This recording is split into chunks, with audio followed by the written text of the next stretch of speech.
I don't think Mumbai police is being used by anybody's ideas or anybody's designs, and it is not by any insinuation or any persuasion or any kind of inclination.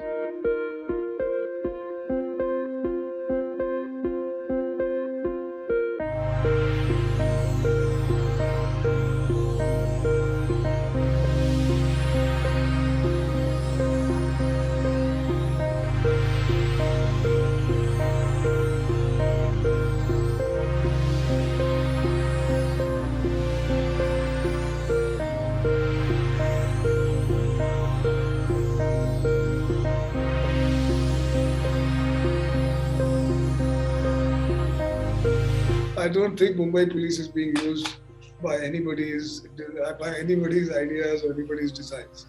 We, as yesterday also I said, there's no question. If there was a cognizable case, we have registered the case, and it is not by any insinuation or any persuasion or any kind of inclination. Let me tell you, there is a government of Maharashtra circular that no sedition case can be applied without the opinion of a PT. That is the public prosecutor. So in this case also, there was a special prosecutor. It was his opinion which we have taken, and based on that, the sedition case was applied. Now I think the courts have said that everywhere they've been applied, they should be. I think if I'm not wrong, they've said that they should be held in abeyance. So we will follow those guidelines.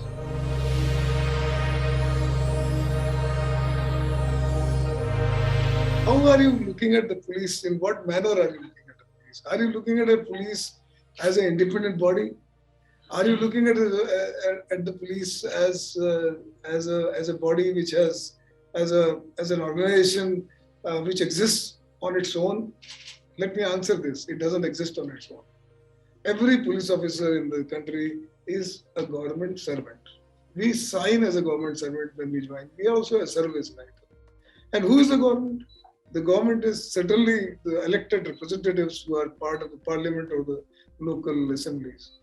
So to have this misnomer that there will be no control, when you are a government servant, you don't start as a servant to, you're just not servant, right? So when you are a government servant, so who is the government? Let's not forget that. So I believe that this entire thinking or this entire premise that there will be independence to, and there will be a reform in the manner that we have been discussing.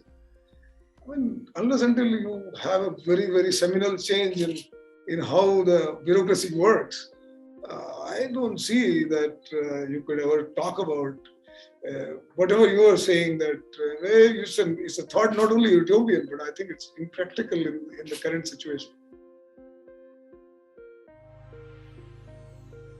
You were talking about rewriting the constitution. Okay. It is that big because the bureaucracy is defined in the constitution. Civil services are defined. There are subjects which are defined in which the central will talk, in which the state will talk, where the concurrent lists are there.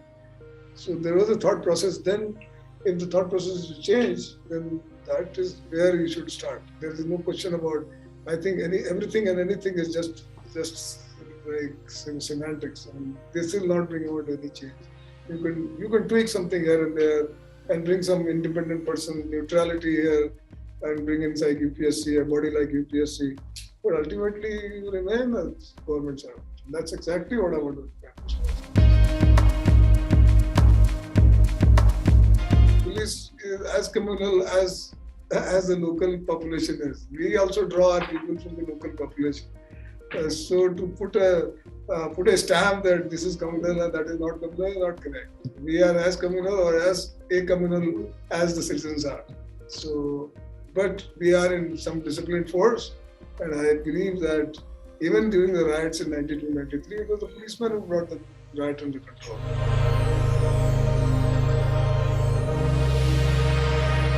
I am a firm believer that the citizens need to be empowered. Today it has come into being.